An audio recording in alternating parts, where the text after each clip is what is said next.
What is up, YouTube? HPJ here, and I am giving you guys Mimighoul. So I wanted to build this deck a few months ago when the stuff initially came out back in Infinite Forbidden. So if a lot of the cards seem a little different than what they are, is because I don't have the newer support from Rage of the Abyss. My shop does have stuff because they have a ton of Rage of the Abyss packs and boxes, and I simply can easily just make a call. But right now, I'm actually in the process of playing Sonic right now, so that's why I haven't really been doing much of that. Well, actually, I'm getting ready to play um, Sonic. It's in a very stressful October for me, so do understand that a lot of cards are not here from Rage of the Abyss. But once I get Rage of the Abyss stuff, then you'll see a definite shift in the Mimighoul build, because I will be using a lot of the newer cards, which definitely fix a lot of the issues that this deck has. So this build itself focuses on support from the Venus Spee, the Vincipi. I always get this archetype's name wrong. The Venus Spee archetype. That's the Earth attributed fairies, the ones that are spirits of the Earth, um, that ride the winds. Yeah, those cute little adorable things. Yeah, they're still a thing. And while I use them for Madolche, funny enough, I was also using them in conjunction with Mimighoul and building an Earth variant around Mimighoul themselves. But now that Mimighoul has more newer support, like their Link Monster, their Exceed, and all of that, I'm going to take some time to look at all of that and get those cards together, and then I'll build an updated deck to that in November. So you're getting the pre-Abyss Rising stuff now, but note that in a couple of weeks you'll get the November version that will definitely have the cards for Abyss Rising. I mean, Rage of the Abyss. Why do I keep saying Abyss Rising? I guess because they both have Abyss in their name. So, with that said, let's get through this. So, starting off with my monsters, I'm running full set of each of the Mimighouls. 3 copies of Mimighoul Master, 3 copies of Mimighoul Dragon, 3 copies of Mimighoul Cerberus, and 3 copies of Mimighoul Archfiend. Following that are the Venuspy, and I'm running 3 copies of Venuspy in the Misting Seedling, 2 copies of Venuspy in the Flourishing Hill, and 1 copy of Venuspy in the Thawing Mountain. Then for my hand traps, I'm running 2 copies of Ash Blossom Joy Spring and triple copies of Effect Veiler. Alright, that's it for the monsters, and yeah, that is a lot of monsters.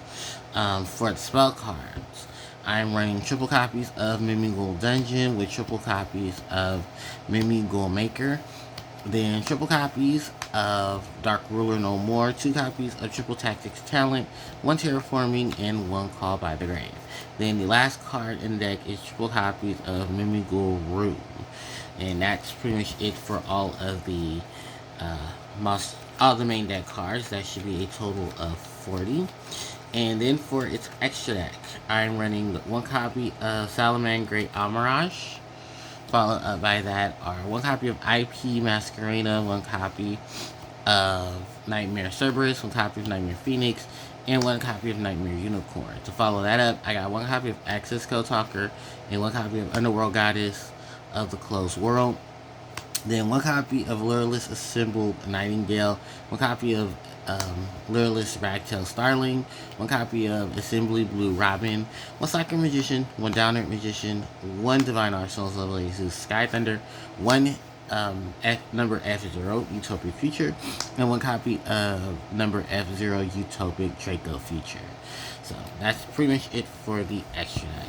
And actually, while we saw the extra deck out, the combination of things that are in the extra deck are simply just because they're just here for the sequential link climb to have at least a finisher, like access code, because this is off of the normal summon monster. Most of your monsters are at least 1000 LS attack anyway, so you can easily just pop this off for an Almirage.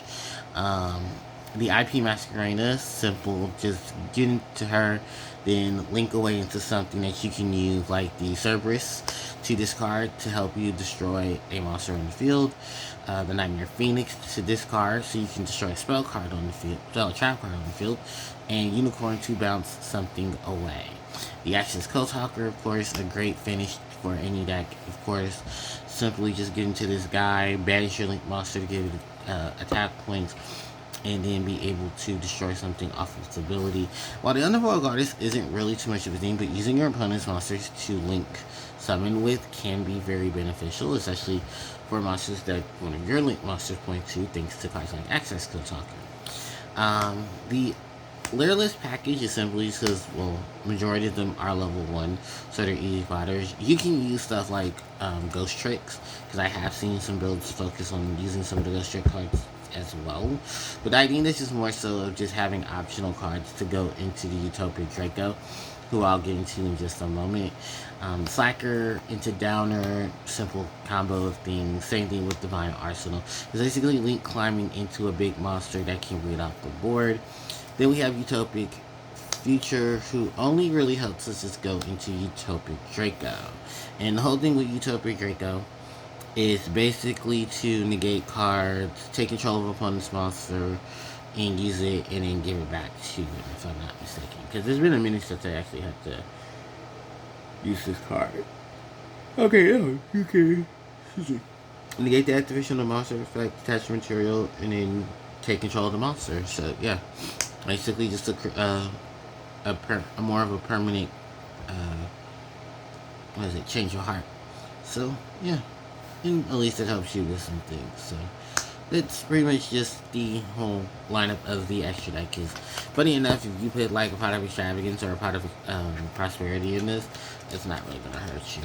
Not like no shade, like no lie. It probably would be beneficial to help out with. Alright, moving into the main deck. So, let's talk about these monsters. So, starting off, of course, is the main boss monster for their archetype. That's Mimighoul.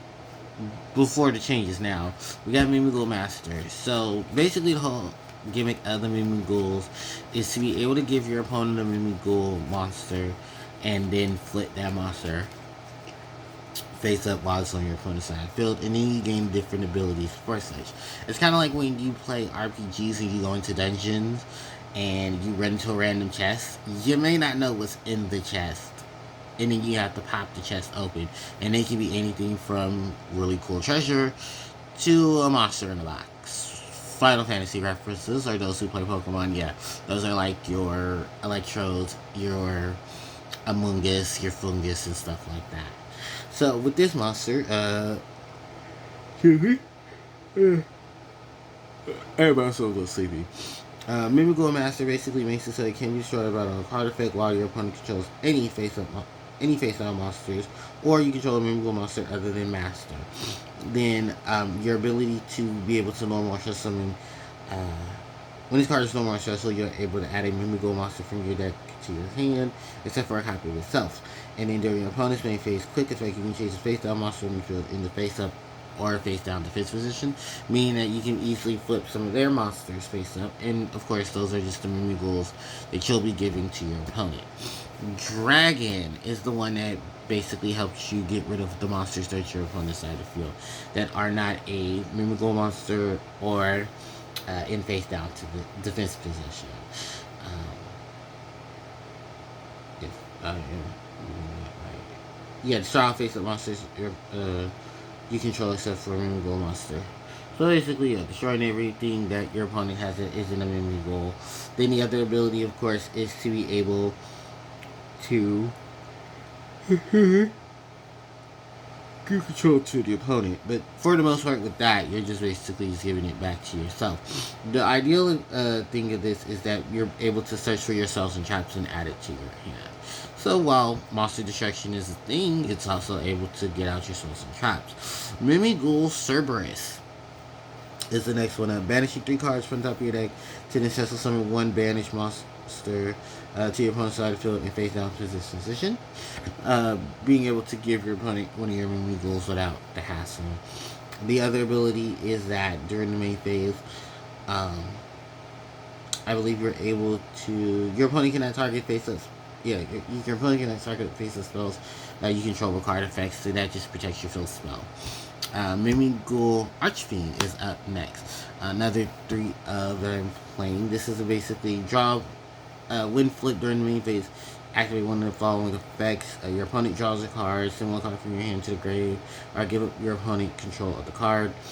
Then when you summon this card from your hand to your opponent's side of the field face down, if it's normal or special summon, you can change it to face up attack or defense position. Basically just a free body. And a free annoying body too, because remember the Mimighouls do stack up to each other. Then from there we have the Vandal Speeds helping out. We have the Misting Seedling, the Flourishing Hill, and the Thawing. I was just Thawing Meadow, the Thawing Mountain. So these associate basically with just bringing out more Earth accurate monsters.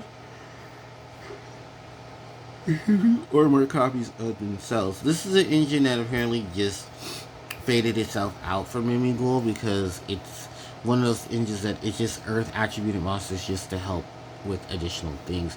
I do believe they lock you out of. No, they don't even lock you out of things. You're just able to do certain abilities because of them. Misting Seedling will give 600 attack. Will reduce 600 attack on all monsters in the field except for those who are Venus speed. Then you cannot activate Earth monster effects for the rest of the turn, but able to add an Earth fairy from your deck to your hand, except for a copy of itself, and it says summon an Earth monster from your graveyard. So being able to summon Earth monster, of course, gives you more material for your links and your exceeds.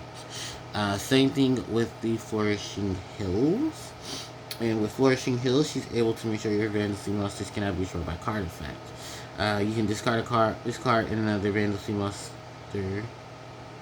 monster or Vandal card to then add a Vandal to your hand, except for a copy of herself. And it says summon an Earth monster as well. And then our little teddy bear over there is able to discard itself a monster or a Vandal card to just give you additional draw. You're able to summon an Earth monster, but for the rest of the turn you cannot use effects of non-Earth monsters. So, sacrifices. Now, in terms of the sacrifices, yeah, we do have our hand traps. And funny enough, until we get an Earth hand trap that can be beneficial, which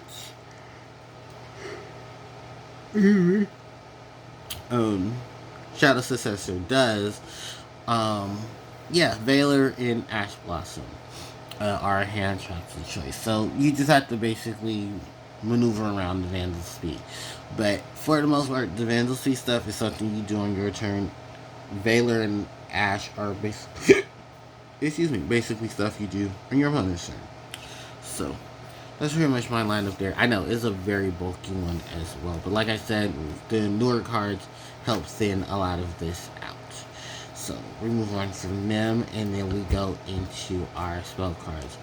One of the biggest ones, of course, is our field spell, the Mimighoul Dungeon. Mimighoul monsters control that are either normal or summon will gain attack equal to their defense, which is great because it makes them beef. It makes them beefed up.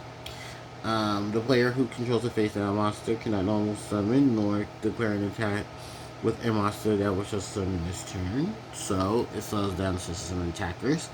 And basically it's able to add a Mimighoul monster from your deck or graveyard to your hand, giving you recyclable effects as well as being able to basically force your opponent to have to deal with some of your monsters or some of your abilities on top of the things that they have to deal with. It's basically just a stall clause, but if you don't really want to rock out with it, that's perfectly fine. You have plenty of options of things to rock out with Mimighoul, especially with how much of a presence they can bring.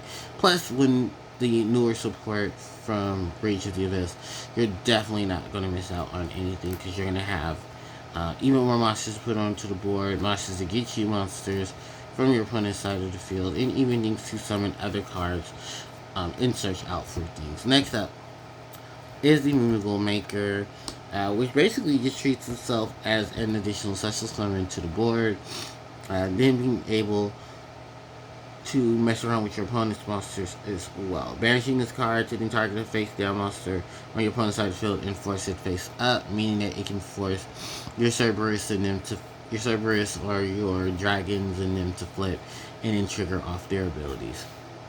Dark Ruler no more for your opponent's established boards. Triple Tactics talent to benefit from either when your opponent starts activating monster effects, you can draw. You can Pot of Greed, Change of Heart, or Confiscation. Terraforming to search for your field spell and call by the grave to deal with your opponent's cards. Alright, that is it for them. Then last is the Mimighoul trap card, Mimighoul Room, which also summons a Mimighoul from your hand or deck to either your field or your opponent's field in defense position. Face down position to your opponent's field. Then being able to change a face-up monster on the field face down, but then banishing this card to the entire any number of Mimighouls you control and return them to the hand. So it's a long-standing point, but it's still a relatively useful card just to have as some backup for things. I know the newer support definitely fixes that. Excuse me. And I know there's going to be a lot easier things to handle with the Mimighoul cards, but this is basically Book of Moo and a free social summon. So yeah, not too bad there. But that's pretty much it for my Mimighoul deck at this moment. So this is just its current look in adoration. It definitely will change and have a lot of the newer Mimighoul stuff like Slime and Night added to it to help it out. A lot of stuff is pretty cheap. I already have a lineup of the new Mimighoul stuff ready. So once I have everything together, trust me, November, we'll have a deck profile to upgrade Mimighoul. With that said in tow, if anyone has any suggestions for the new builds or, the portions and ratios of things to run for the new Mimighouls, let me know in the comment section. As well, I'm going to be just focusing on some newer stuff anyway, with things going on that end. So, yeah.